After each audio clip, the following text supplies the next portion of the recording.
Revelations.Unveiled.Detroit.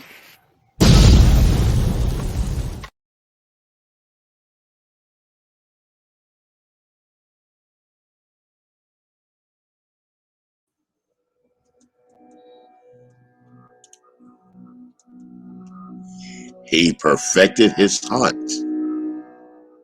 Louisiana, Bayou Strangler, preyed on men. In the late 1990s, New Orleans and its suburbs were experiencing a spike in violent crimes. Then, in October 1998, in Jefferson Parish, police were called to investigate the murder of an African American man whose body was found beneath a roadway overpass. The victim, identified as Oliver LeBlancs, lived near the French Quarter in New Orleans. He had died of asphyxiation due to strangulation, according to the autopsy reports. There were clearly visible marks on the side of the neck. Detective Dennis Thornton of Jefferson Parish Sheriff's Officer stated. More men with the same deadly marks would end up dead over the next 9 years. Hair, identified as belonging to a Caucasian person, was found on LeBlanc's body and collected as evidence. The father of 5 children, LeBlancs, was unemployed at the time, said Thornton. There was an indication that he would hang out on the street corner and possibly engage with passerbys, other males, potentially to have a sexual encounter. 10 months later, or 10 months passed, and no leads turned up. In August 1999, investigators were called to another murder at the same location where LeBlanc's body was found. This victim, identified as Mitchell Johnson, also had ligature marks. The autopsy revealed the death was caused by strangulation and neck compression. There were no defensive wounds, but there were signs of sexual assault. Mitchell's lifestyle was similar to Oliver's background, said Thornton. A witness came forward with a description of a white man Mitchell was with before his murder. A composite sketch was released to local newspaper and French Quarter gay establishments, according to investigators. This effort failed to move the investigation further. Then, the body of another black man was found in Kenner, another community in the investigators' jurisdiction. The coroner determined the victim, Manuel Reed, age 21, had been strangled and sexually assaulted. There were no defensive wounds. Investigators had hoped that DNA evidence from the victim could be matched to an individual in their DNA data bank. Officials compared notes in the cases and observed the many commonalities. We knew that we were looking at a serial killer, said Sergeant Steve Caraway of the Kenner Police Department. Over the next couple of years, more bodies popped up, said investigators. The crime scenes were basically the same, as was the cause of death: strangulation. By the end of 1999, the body count had risen to 9. The mark of a murder by strangulation is very interpersonal, forensic neuropsychologist John Fabian told staffers. Rage, as well as sexual deviancy, can drive such murders, he added. But by 2000, the murders came to a sudden halt. Investigators who continued to work the cases questioned whether the killer had died or been incarcerated.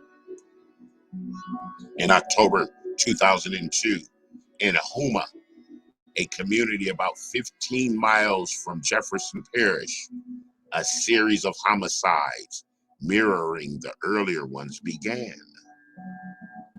By February 2005, there were 6 more victims, both African American and Caucasian.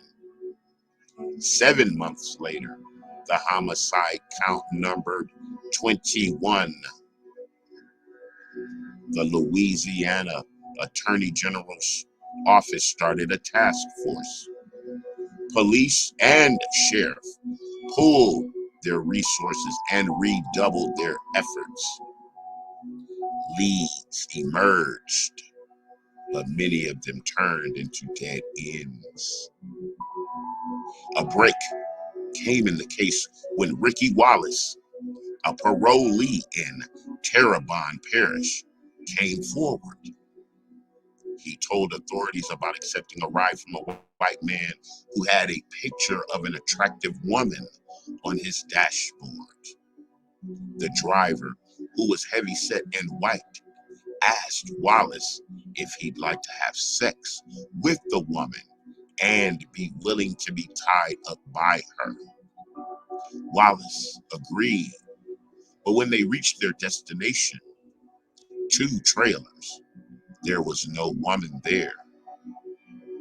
When the driver asked if he could tie Wallace up, Wallace refused, asking to be taken back to the road and hopped out of the vehicle as soon as he could. Days after, detectives interviewed Wallace. The body of another victim with the same marks were found. Because Houma is a small town, investigators were able to find trailers Wallace described.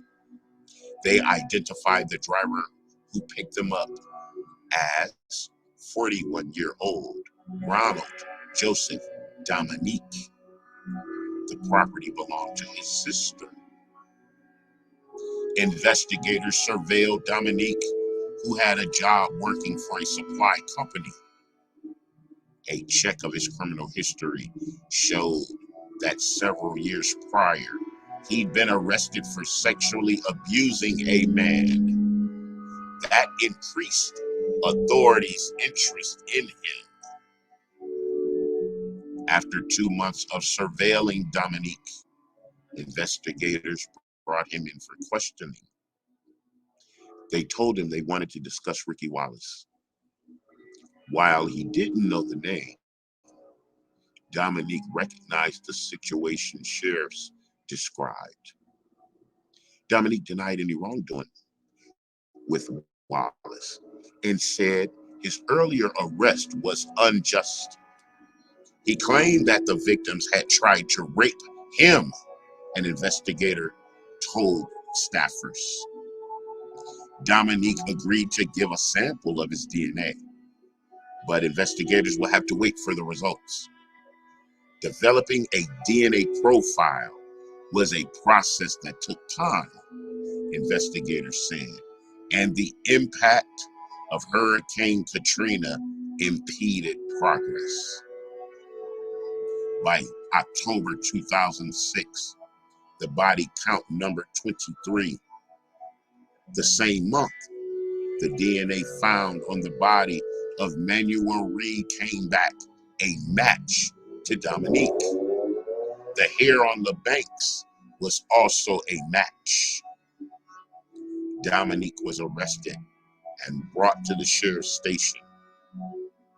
He was originally charged with 2 murders and 2 more charges brought later. Probably within the first 20 minutes, he started confessing, said Thornton. Dominique told them how he'd use a seatbelt and extension cord to strangle victims. Dominique's gift of gab and capacity to charm people were instrumental in attracting his victims, according to investigators.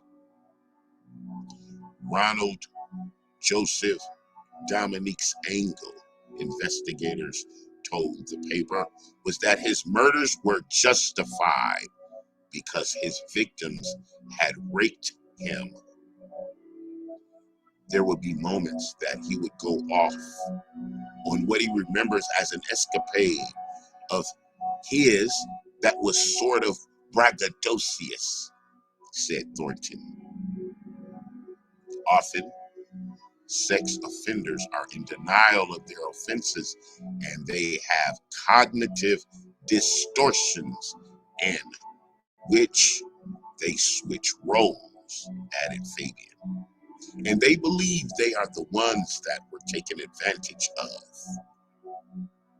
Dominique, who was notoriously nicknamed the Bayou Strangler, eventually confessed to 23 murders. He agreed to accompany sheriffs to spots where he had dumped the bodies. On September 23, 2008, Ronald Dominique pled guilty to 8 counts of murder. He was sentenced to 8 consecutive life sentences. And while family, this is just a story to have us continually to be vigilant of the demonic presence within our society and our daily travails in this land of Babylon, this continent of confusion and captivity.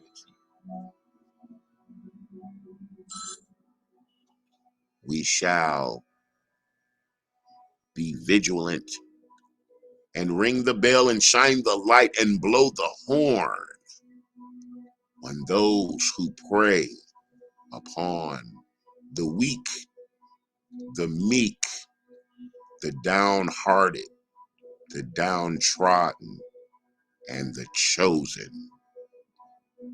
The sexual predator of hate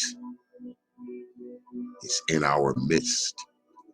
It is the snake in the grass that bites the soul of the soul.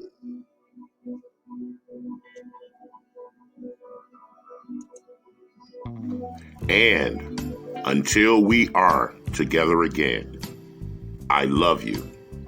I love you. I love you. To be continued. Revelations.Unveiled.Detroit.